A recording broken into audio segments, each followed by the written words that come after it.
Hello everyone. In this lecture we will study about the different types of the systems.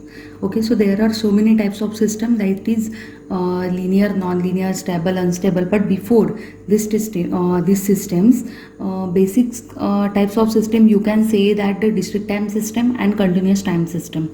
Means what? Suppose this input, this is the diagram for the system, this is your system, suppose, and input is given to this system is what? X of t. Okay, you know that this, here t is given, means what? This is the continuous time signal. Okay, so obviously you will got here output as y of t, right? So here x of t is a continuous time signal, so at the output you will get continuous time signal. Means what? Indirectly this system is what? Continuous time system. Okay, similarly, suppose here x of n is here, suppose here instead of t here is the n, then what?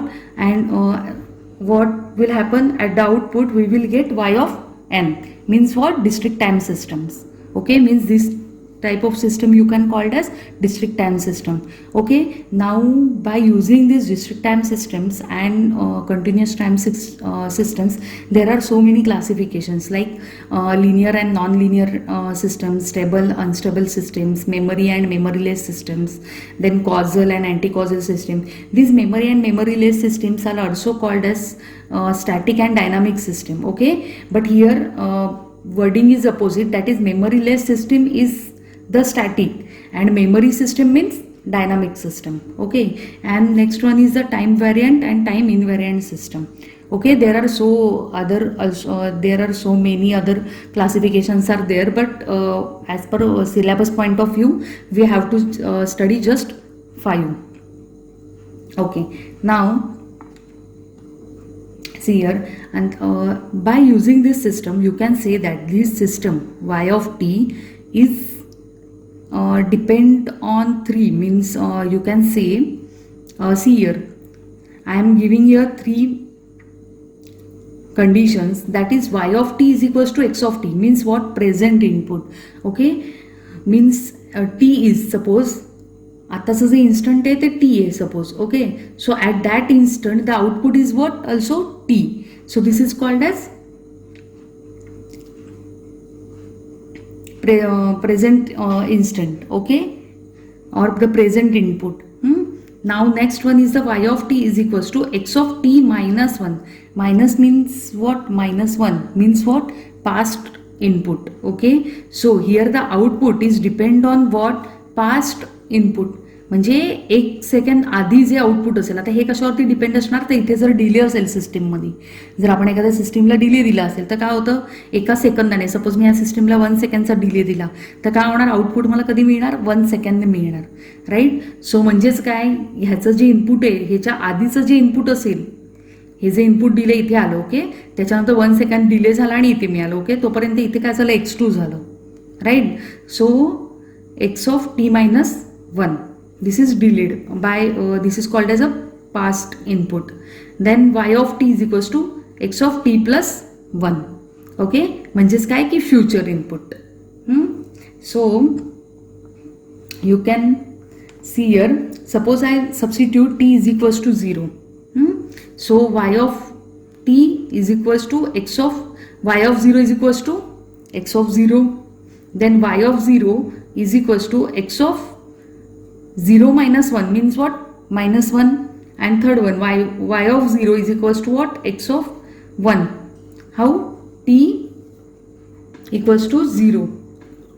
So 0 plus 1 is 1. So 1. Okay, so you can see here the present input. Suppose y of 0 is my present output. So that this present output is depend on, in first case, present input. Okay, in the next case past output, past input, आणि in the last case future input. Okay, so हा जो concept आहे ना, हा आपल्याला पुढे पुढे लेक्चरमध्ये लागेल. फक्त तुम्हाला माहिती पाहिजे की पास्ट इनपुट, प्रेझेंट इनपुट आणि फ्युचर इनपुट्स म्हणजे काय. ओके, नाव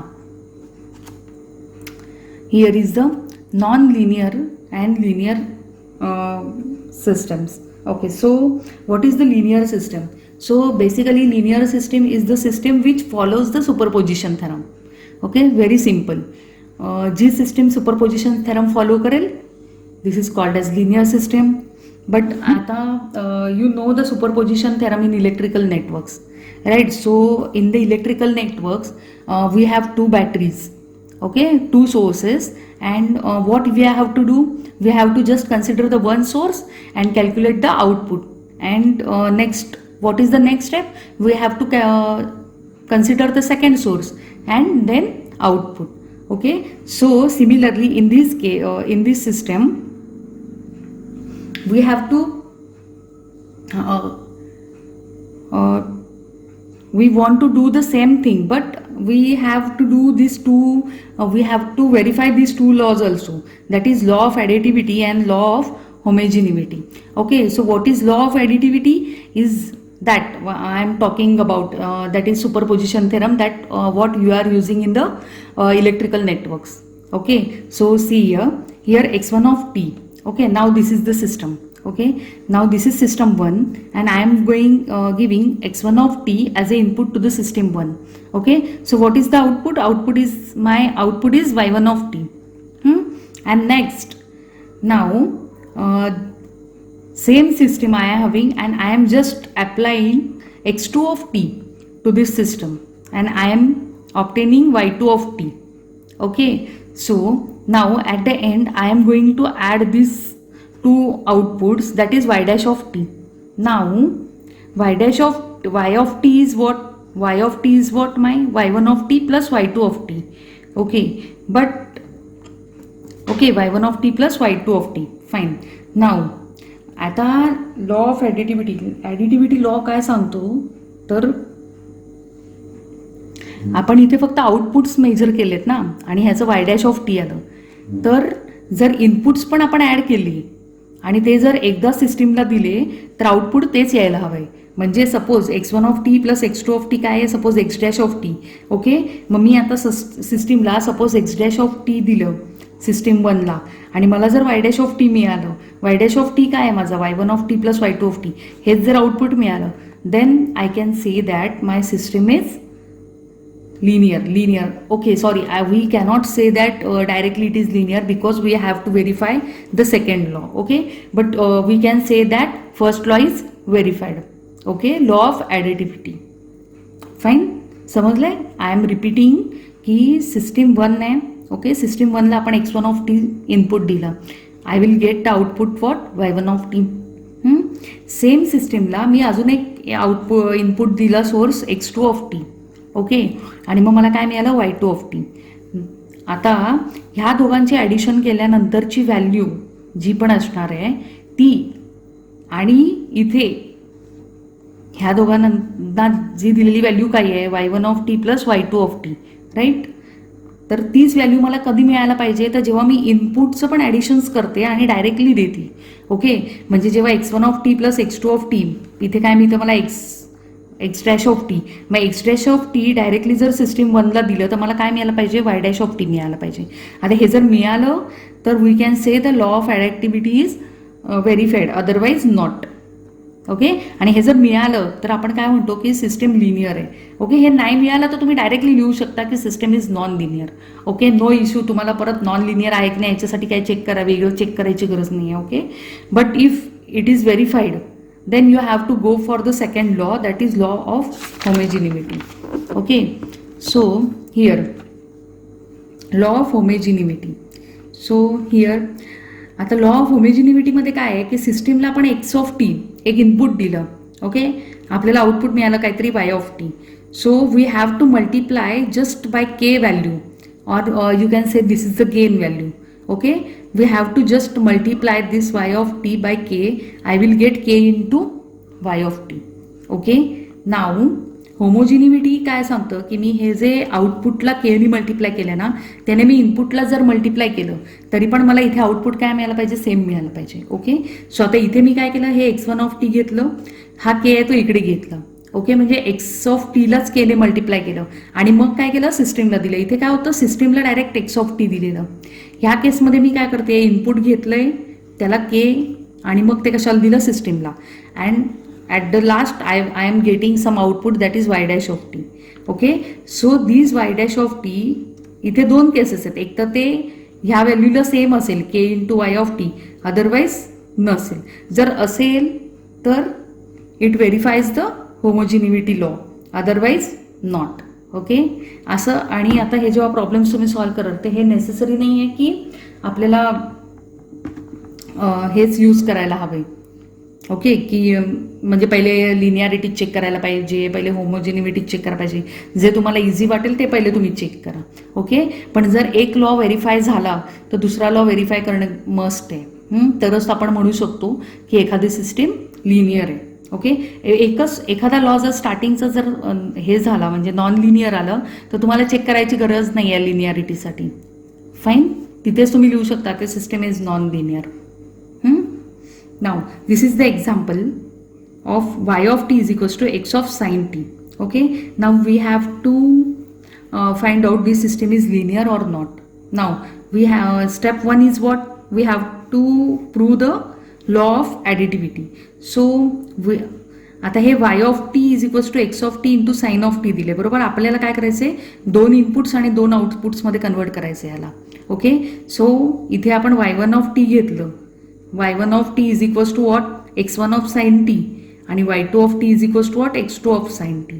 ओके, सिम्पल. जस्ट आपण त्याला दोन इनपुट्स आहेत आणि आपल्याकडे दोन आउटपुट्स आहेत असं कन्सिडर करून घेतलेलं आहे. नाव आपल्याला काय करायचं ते हे ॲड करायचे दोन.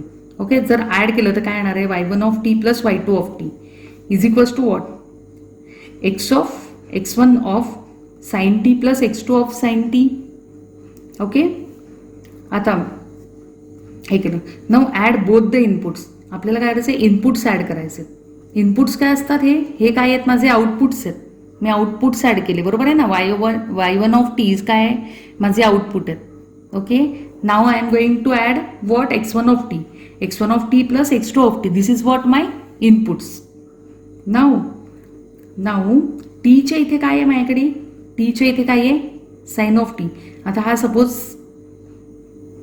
y ऑफ टी मला आउटपुट पाहिजे, मग टीच्या इथे काय आहे, फक्त sine of T. I am just substituting that is x1 of sine T plus x2 of sine T. Okay, now मग आता हे जे आहे म्हणजे जेव्हा मी आउटपुट्स ॲड केलेत आणि जेव्हा मी इनपुट्स ॲड केलेत तर त्या दोघांचं ॲडिशन काय आलेलं आहे, सेम आलेलं आहे. म्हणजे x1 of sine T plus x2 of sine T, आणि here x1 of sine T plus x2 of sine T. Okay, hence this law is verified. Okay, next homogeneity. Now here law of homogeneity. Okay, so k into y of t आपण homogeneity मध्ये काय करतो, कॉन्स्टंटने multiply करतो. पहिले आउटपुटला जर multiply केलं k into Y of t तर काय येणार आहे, k into x sine of t. Okay, now next इनपुटला मल्टिप्लाय करायचं k ने. इनपुट काय आहे, k into x of t is equal, हे कशाला दिलं, सिस्टीमला. सिस्टीममधून काय मिळणार, k इंटू एक्स, टीच्या इथे काय आहे, sine T. Okay, so therefore what, this two are same, so system is linear. Okay, so I hope you will understand up to this. Now we will take one example of non-linear system. Okay, fine. So see here, suppose example number 2 is y of n is equals to n into x square of n. Okay, now consider what, x1 of n. आता आपण काय करणार, दोन inputs आणि दोन outputs consider करणार. So ते काय आहेत, x1 of n and x2 of n. Okay, आणि हे प्रोड्यूस काय करतायत, आउटपुट काय प्रोड्यूस करतायत, y1 of n and y2 of n. Right. So आता हेच एक्सप्रेशन, मग आता हे झालं, बरोबर आहे. मग आता हे इक्वेशन जसं आपण मागचे लिहिलेले तसंच लिहायचं आहे आपल्याला. तर काय येणार आहे इथे, y1 of n is equals to n into x1 square of n. Okay, and here y2 of n is equals to n into x2 square of n. Okay, इथपर्यंत समजले तुम्हाला? इथपर्यंत आपण काय केलंय, फक्त x1 ऑफ n दोन फक्त इनपुट कन्सिडर केले, दोन आउटपुट कन्सिडर केले त्याच्या रिस्पेक्टिव्हमध्ये, आणि जस्ट इथे व्हॅल्यूज जे आपण मागच्या लेक्चर ह्याला केलंय ना प्रॉब्लेमला, तेच मी इथे केलेलं आहे. कन्फ्यूज व्हायची गरज नाही आहे. Okay, y1 of n is equals to what and y2 of n is equals to what. Okay, हे इक्वेशन्स घेतले इथे. नाव आता सपोज आपण एक y dash of n consider करूया. y dash of n is equals to what, ह्या दोघांचं addition y1 of n plus y2 of n. Correct? मग काय येणार आहे हे, y1 of n is equals to what, n into x1 square of n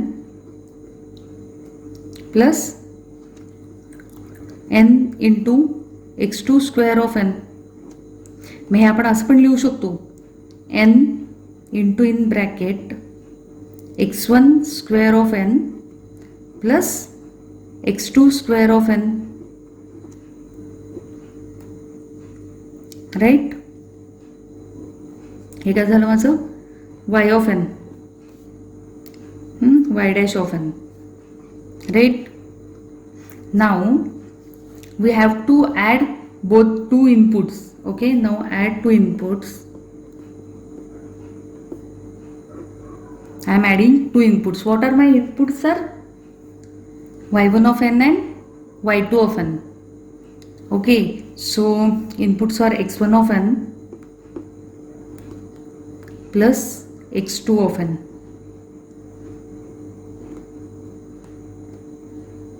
Is equals to what?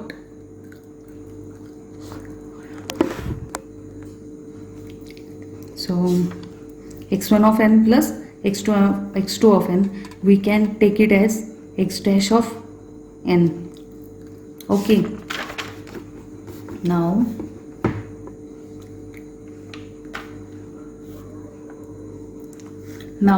x3 of n. So now you will get that x of n, x1 of n plus x2 of n is equals to what, x dash of n. Okay, no problem. Now y of n, y dash of n is equals to what we have, n into x1 of n plus x2 of n. Okay, we have bracket, इथे bracket square एकत्र घेतलं.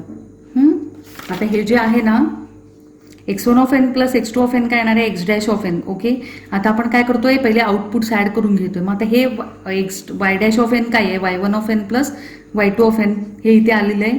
आता हे जे square आहेत ह्यालाच फक्त मी काय घेतलं, बाहेर घेतलं. So y dash of n is equals to what, n in bracket x1 of n plus x2 of n. Okay, ते इकडे मी लिहून घेतलंय फक्त. ओके, नाव आता a plus B bracket square, a plus B bracket स्क्वेअरचा formula आहे आपल्याकडे. काय आहे, n into in bracket a square means what, x1 square plus 2ab म्हणजे x1 of n x2 of n plus x2 of n square. Okay, so y dash of n. So this is what my y dash of n. Okay, and what is my y of n? Y of n is what, n into x square of n. So these both are not equal, right? So therefore here y of n is not equal to, this is what my y of n. y of n मला काय हवं होतं, this is okay, y of n is not equal to y3 of n. Okay, hence what, the system is non linear. Did you get it? What is your y3 of y dash of n? This is your y dash of n, right. आणि आता आपण काय केलं, फक्त दोन inputs जेव्हा add केले ना, तर जेव्हा दोन इनपुट्स ॲड केले त्याच्यामध्ये जेव्हा आपण ह्याच्या व्हॅल्यूज टाकल्या तेव्हा आपल्याला काय मिळते, हे मिळते. ओके. आणि म्हणून हे आपल्याला काय मिळालं, y of n is not equal to y3 of n. Okay. In the next lecture we will study about the next topic. Thank you.